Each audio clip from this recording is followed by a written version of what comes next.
welcome our brilliant and beloved colleague Upkar. We so appreciate your consistent leadership and solidarity. And as always at SETC, we begin all things by giving thanks to the original stewards of the various lands we're on. We give thanks to all our ancestors, all those who toiled without compassion or compensation. We give thanks to all our elders and community stalwarts whose shoulders we stand on as we build, share, and learn together for our collective liberation and sovereignty. So Upkar, can you please introduce yourself to our listeners and viewers and share a bit about your remarkable work, sir? Thank you, Victor, and it's really lovely to be here. And I so admire the work that you do and the impact you have on the world. And I really appreciate you introducing this conversation with just like that acknowledgement that the work we are privileged to do, it really rests on all those that have come before us and have really laid the foundation. So really appreciate and look forward to a conversation. Victor, in terms of my current role, I'm the CEO of Rally Assets. Rally Assets is an impact investing firm. It has roots going back about 12 years, 13 years to the days of Purpose Capital, founded by three individuals who saw a need for rethinking the way capitalism is imagined to try to deliver a better outcome than just financial return. And those individuals created a firm that I ultimately acquired, which is now Rally Assets. Rally Assets is probably one of the best known impact investing firms in the country.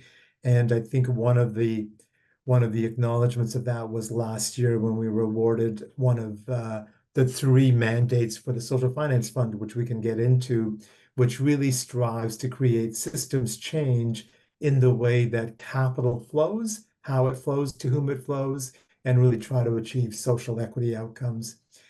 And I may just tell you, Victor, I didn't come at it from having a lifelong experience in this sector. I really came at it from the corporate sector, being a relatively traditional finance M&A guy working in firms that you and many of your listeners would recognize, global firms that have changed skylines in Toronto with First Canadian Place, World Financial Center in New York, Canary Wharf in London, firms like Barrick Gold, started by Peter Monk, who has really established a really strong philanthropic presence in the city, Magna, Jerry Schwartz at Onyx. So those are the firms that I grew up with.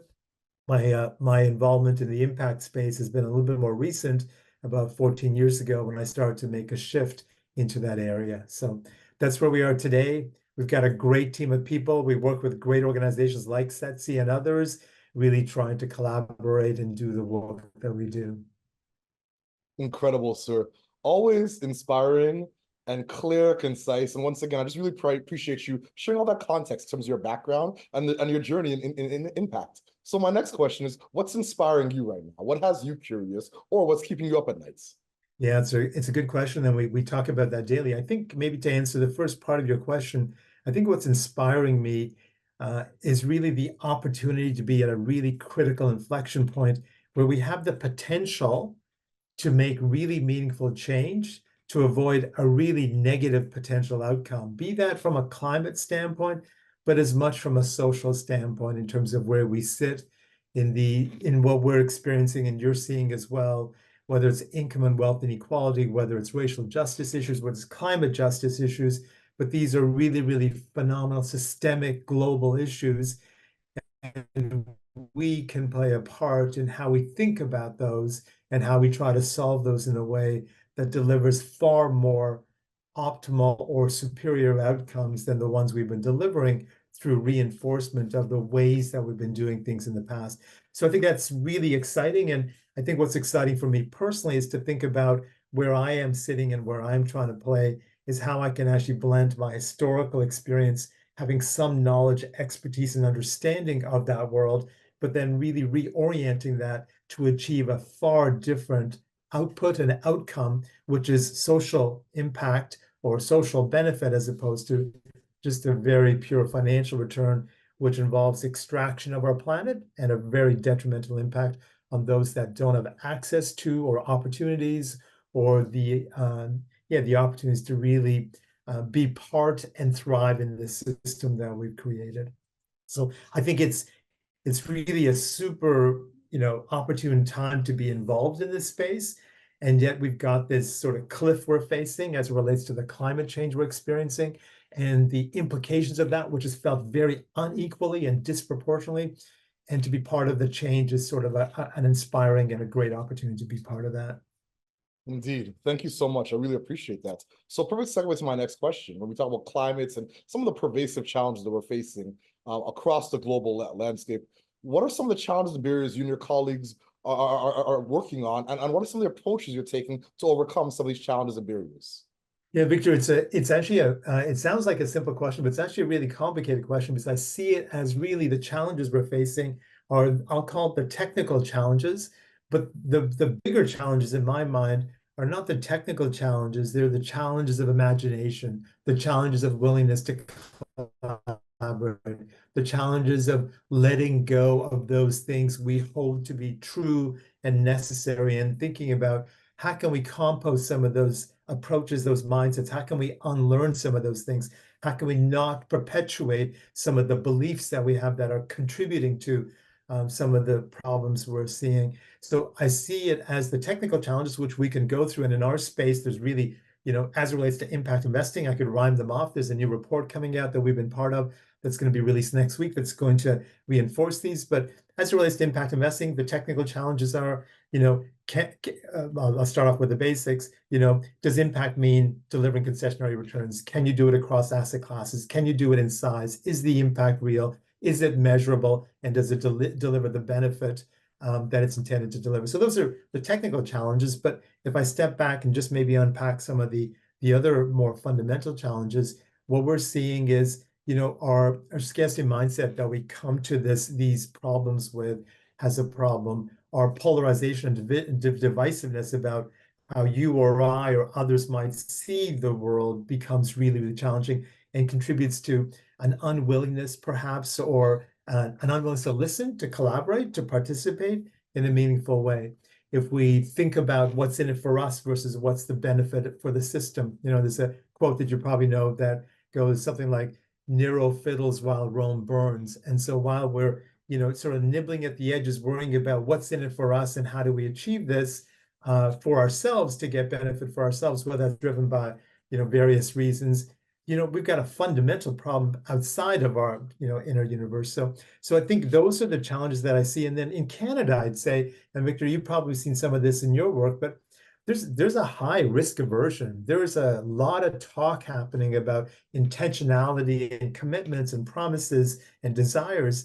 And we're seeing a very, very slow translation of that into action and real capital moving to real issues and solving real problems. And so there's that. And then we have this challenge, and I'm going to say, as someone who's lived in Canada now for, God, for the 55 years since I moved in 1970, seeing that we have this inferiority complex that, if it's not been validated by someone else, then it can't be good, right? And we don't want anyone to succeed. And so we've got these other challenges that we have to really think about, because those are creating fundamental mindset impediments to how we can move forward, because we're locked in those relics or anachronistic beliefs that we have, and yet we've got very fundamental, problems to solve. Yeah, I couldn't agree more, and especially around the jurisdictional thing. I think Canada's making such incredible advances, but obviously there's a lot of work to be done. I had a conversation earlier today with my colleague, Tara. I'm the CEO of Social Traders in Australia, and she's shifting from 186 million dollars in Australia in terms of their ecosystem around social finance to 5.5 billion by 2030. And that's the type of thing that's incredible. And think about it. If you look at Australia and Canada, like there's a lot of synergies. So I'm saying all to say that I really applaud your work, and I love the Rome quote. I always think about Marcus Aurelius when people like, a strong mind is a calm mind. So in terms of all the things that are happening and the calmness and brilliance you bring to your work, what are some of the key priorities right now you'd like to amplify to our community of practice? Look, in terms of the key priorities we as an organization have, they're really founded around 4 key priorities that, as we thought strategically, and some of them may sound simple, but I'll sort of frame them in sort of a succinct fashion, and I'll tell you sort of the rationale for those. The first for us is actually around financial performance. And I say that because what I've come to realize, and after I'm trying to learn and benefit from the wisdom of many people who have come before us, is there's a statement in the US that says no margin, no mission. We're a social purpose organization, we're a B Corp, and so our funding sources means that we need a financial model, because to me, the impact we have in the world is measured not just by what we do in one year, but long-term or lifetime value of impact. And that means if we're not around for the next 10 or 15 or 20 years, then we can't deliver the potential that we see for impact. So the first is really just making sure we've got, financial performance. The second is people performance. And the people performance, I'll call that, what we're trying to do through that is really create an incredible culture and team of people and create a space for people to feel they can come, they can be themselves, they can do phenomenal work, their values align with what we're trying to achieve, they can learn and grow and develop, and they can feel safe in doing something that's authentic, meaningful, and impactful. And so we're really focused on how do we create that outstanding culture, because frankly, we've got a great team, but it's not going to be me that delivers that for the next 20 years. It's going to be who can we bring to the table. And it really reinforces the reasons and the principles I got into this area, which is to think about, and you've done it in your opening, to think about how does the work we do impact future generations? Well, most of the people we have are younger than me, and I want them to be around and be proud owners and contributors to that. So the second is really the people performance. The third is the impact performance. Ultimately, we're working in a system where we're trying to move people to say, we can be better investors, we can be more responsible, we can be more mindful of the social and environmental impacts we can have. We have to be sincere, authentic, committed, and demonstrate that that is in fact valid, consistent, and demonstrable through what we do. So we're really trying to make sure that we demonstrate that with credibility that isn't subject to the criticism we might get from people who want to challenge that. And then the fourth for us, and for me personally, is really about laying the foundation for systems change, because all that work might improve things in the way that things are run. But what we have to really lean into and push for is actually changing the system that generated those negative externalities, those negative consequences in the first place. And how do we use the work we're doing to continue to push for systems change and contribute to that? That's really the fourth key priority. So we've got short-term, long-term, we've got people, financial, impact performance, and then we've got longer-term, really changing the system that's contributing to some of the things that you and I are both trying to solve in our day jobs.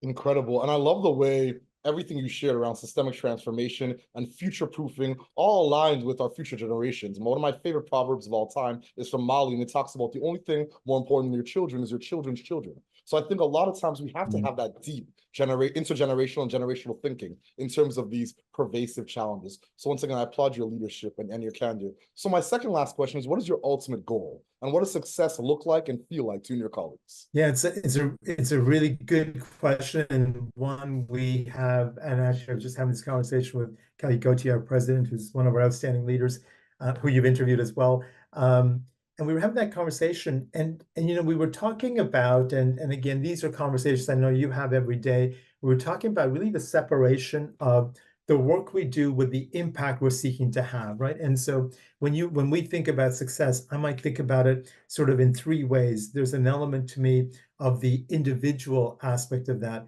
And sometimes the way I think about success is sort of what's my calling and what can I contribute to? And so when I think about that, I sort of think about it in a way around, how do I unleash human potential for the greater good? So that's my sort of personal side. And that means across not just the work we do, but every person we meet who's trying to make a difference. I sort of think at a professional level, the way we've sort of tried to frame our model of success is really to drive systems change to create a more just and equitable society, right? So that's a broad aspirational and hopefully inspirational goal of what we're trying to achieve. And then maybe at a spiritual level, because you are so eloquent, Victor, I'm going to give you a quote about how I summarize that, is really the Rabindranath Tagore quote, which reads, "I slept and dreamt that life was joy. I awoke and saw that life was service. I acted and behold, service was joy."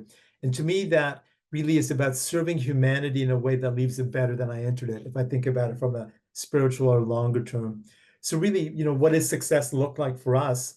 It's really about changing hearts and minds and lives, right? So we want to change the mindset, we want to change the heart, and we want to actually deliver improvement in people's lives, especially those for no reasons that are their fault, have been impeded from or constrained systemically or otherwise through attitudes and racism or otherwise, to really think about having a thriving, existence, and then to conclude with your point, which is not only for them but for their children and for their children's children, to create the potential, an opportunity where their future prosperity is not constrained by a world beyond themselves, but based on how they choose to participate in the world. So, fundamentally, success looks like, have we changed people's lives in a way that is positive and beneficial, as opposed to the way that many things are happening now. That's beautiful. Thank you so much, Upkar. Appreciate that.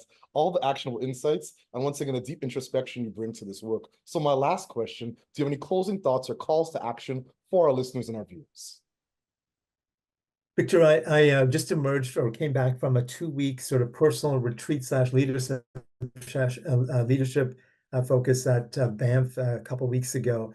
And, it was really interesting because this group brings together a cohort of 16 people, all focused on systems change in one way or another. But I maybe just will touch on a couple things that I really learned from that.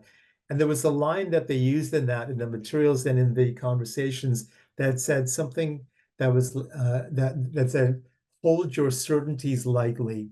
And why I found that really, really interesting was, to me, it reinforced two fundamental aspects of what we need to do. The most important aspect, which I'm going to touch on, is that the inner journey needs to be essentially commensurate or matched with the outer journey. And you've heard quotes about, we see things not as they are, but as we are. And so how do we change the world if we haven't changed our mindset and the paradigm and the lens with which we view the world? And so it is so important to me to think about that inner journey that is essentially going along with the outer journey. Otherwise, we have a fixation on fixing what's outside ourselves, not realizing the problem lies deep within us. And when we think about that, I think, and I should just mention, you probably know this, but along with the Sustainable Development Goals, which many of your listeners will know about, you probably know there's a movement and an organization and an app and a platform called the Inner Development Goals that focuses on how can we achieve the SDGs if we haven't focused on the being and the thinking and the relating and the collaborating and the acting. Those are the inner goals we have to change in ourselves to be able to have a realistic chance at achieving the Sustainable Development Goals. So my closing thought is really to be thinking about the relationship between inner and outer, internal and external, and not lose sight of the personal work we have to do in our own journeys to be able to come to the external work that we need to do with a reframed orientation, a new mindset, so that we can, in fact, have a higher chance of achieving that. And then I'll just close with where you started, which is in this leadership retreat, the focus on the land as a teacher, the focus on indigenous practices, the focus on somatic practices, the focus on energetic practices revealed to me that I need to be way more, I'll call it thoughtful, although that's a cerebral word, but way more insightful about all the ways that we see, know, and learn or be in the world. And I have traditionally relied very heavily on the brain, the mind, the intellectual side, but I just need to be really, really aware and open to all of those different ways of knowing, sensing, and being. And so those are sort of the closing thoughts I'd say, which is, just really, really superb experience in really opening my mind to all the inner and outer work that we need to do. That's beautiful. Thank you so much, Upkar. I really appreciate your visionary leadership, your solidarity, and the remarkable authenticity you bring to this work and to the ecosystem. And as always at SETC, we close these conversations, this interview, the way it began, by giving thanks to the original stewards of the various lands we're on. We give thanks to all our ancestors, all those who toiled without compassion or compensation. We give thanks to all our elders and community stalwarts whose shoulders we stand on as we build, share, and learn together for our collective liberation and sovereignty. Thank you so much, Upkar. So appreciate Victor, you, all that you do for so many. Thank you, Victor, for your leadership and for having me here. I really appreciate it.